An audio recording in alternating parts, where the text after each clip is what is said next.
Em 2002, surgiu na Organização das Nações Unidas o termo recursos educacionais abertos, que são materiais de ensino, de aprendizagem, de pesquisa, que estão em domínio público.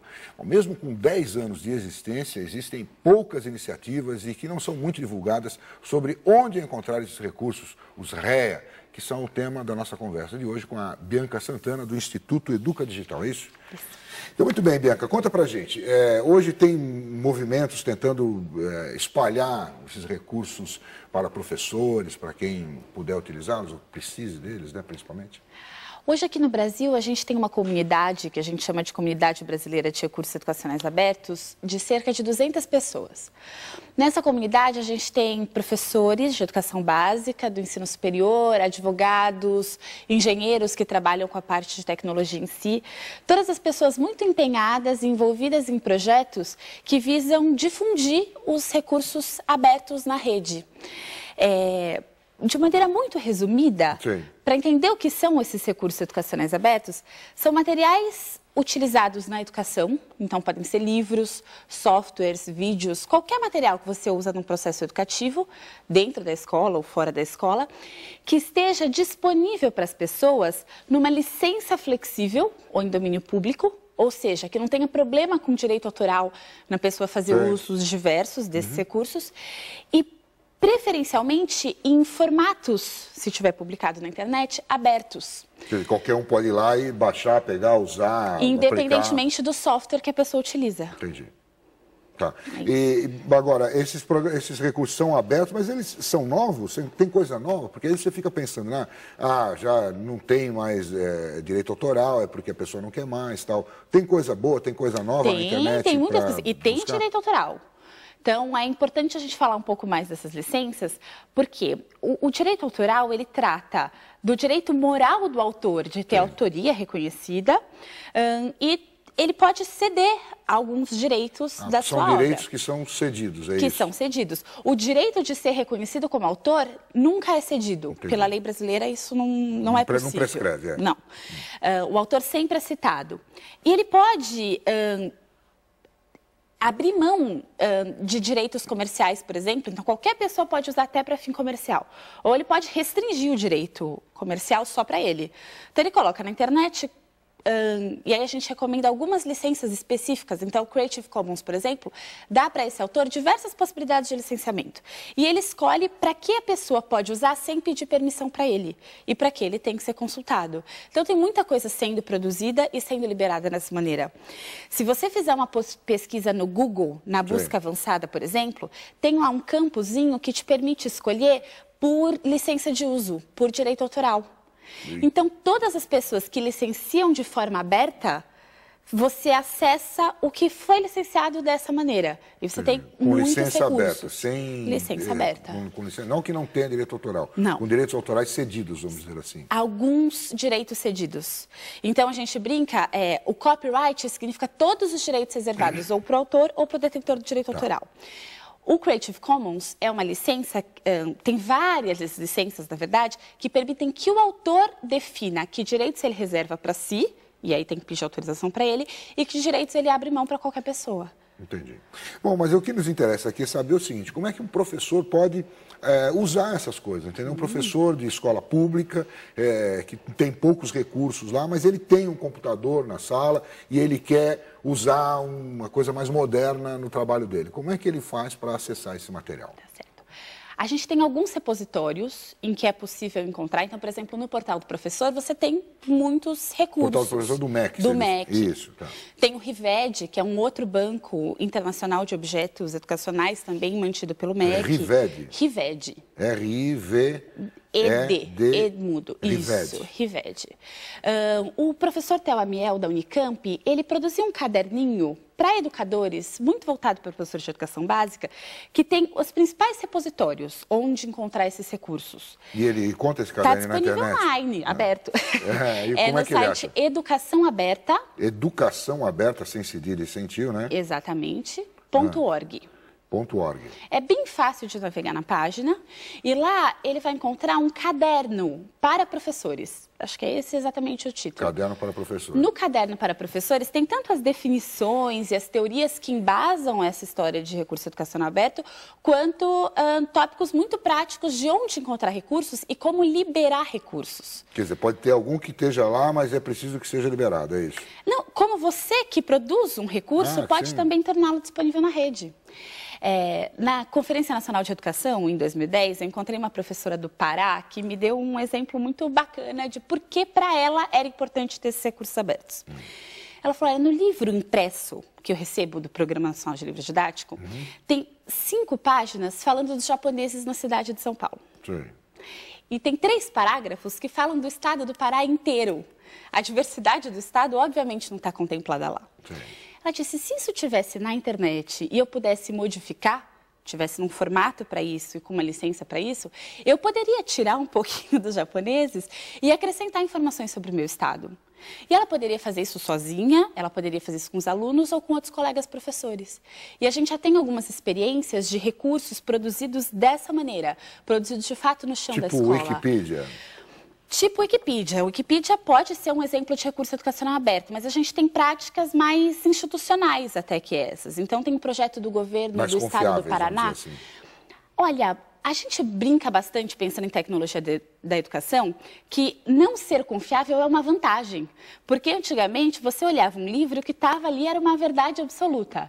E hoje você tem a oportunidade de desconfiar de tudo, né? Sim. Então, o professor Nelson Preto da UFBA, ele brinca que o problema não é ter 2 paraguaios no livro. O problema é se o professor não conseguir perceber e corrigir isso com os alunos.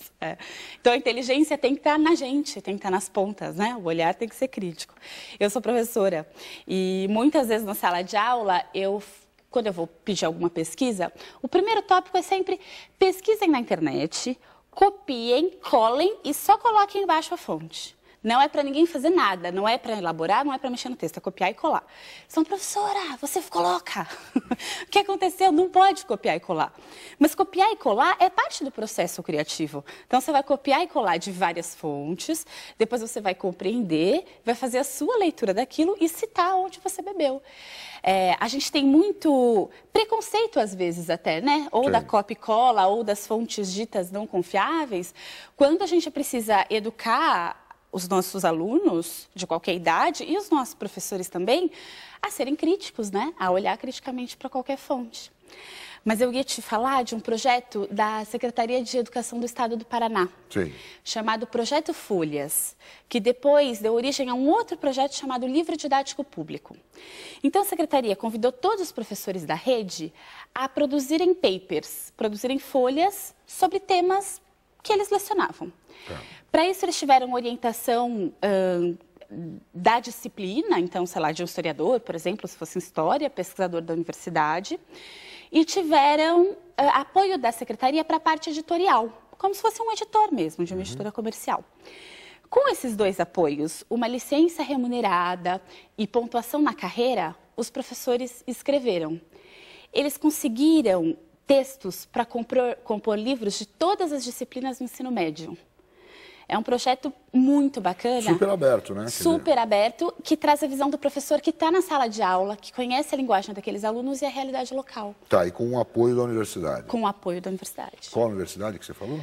Todas as universidades do sul do país. Então, a Secretaria Estadual de Educação do Paraná fez articulação com as universidades. Com as universidades para ver ali uma cooperação, uma compilação do livro. Exatamente. Quer dizer, recursos educacionais abertos é isso. São coisas que estão na internet, que estão nas bibliotecas.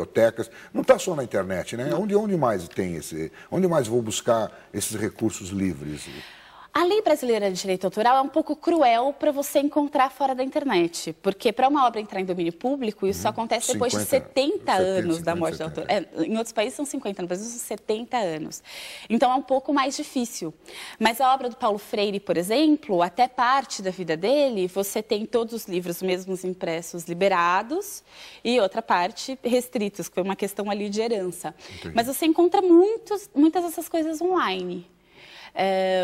E é sempre importante, a gente frisa bastante essa importância, que o professor, além de consumir o que ele encontra, então eu vou preparar uma aula. Tá. Eu bebo em diversas fontes. Só que essa minha criação, quando eu remixo essas coisas, misturo e coloco ali a minha contribuição, também é outra obra. E essa obra é muito importante também para outras pessoas, para que elas possam utilizar em outras realidades, adequar. E é importante também para que eu me coloque como autor. Porque quem é professor de educação básica, normalmente não se reconhece dessa forma. E qualquer aula que eu monto tem ali também um processo de autoria. Quer dizer, você sugere, então, que esse professor, depois de pegar essas coisas, remexer, fazer a sua aula, coloque isso também na internet? Para que ele republique. Republique em nome dele, citando as fontes que ele usou, para que outras pessoas também utilizem essa produção. É bastante interessante, quer dizer, tem coisa para todo mundo? Você acha que tem tudo? Tem coisas para todo mundo. E tem uma diversidade enorme. Então, você encontra desde um livro fechado, formatado, até um pequeno objeto. Você encontra um joguinho ou apenas um desenho. Porque todas essas partículas são componentes muito importantes. Entendi. E como é que anda, por exemplo, a liberação de material produzido com dinheiro público, por exemplo, pelas universidades, aulas, textos, trabalhos, pesquisas?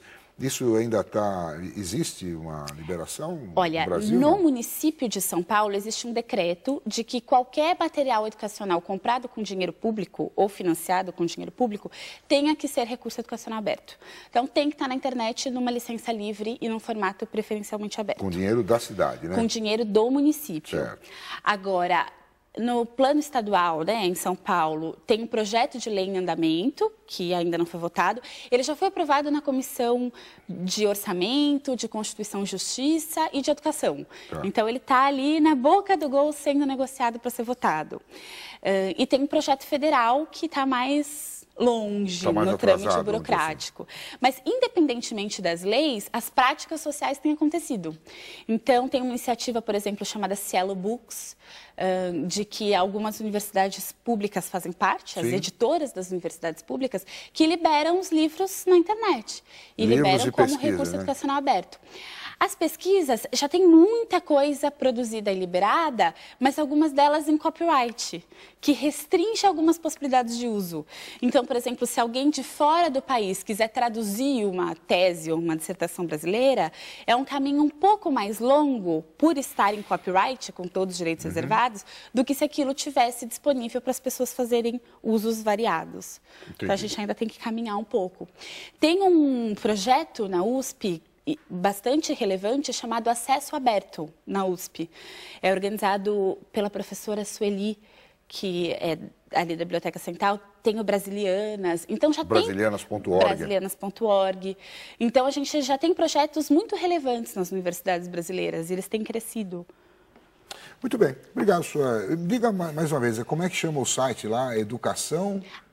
educaçãoaberta.org. www.educaçãoaberta.org. E ali tem uma explicação de onde encontrar recursos educacionais, coisas que você pode usar em sala de aula gratuitamente, ou enfim, de maneira mais fácil, né? Exatamente. Muito obrigado, então, Bianca. Eu que agradeço. Bom dia.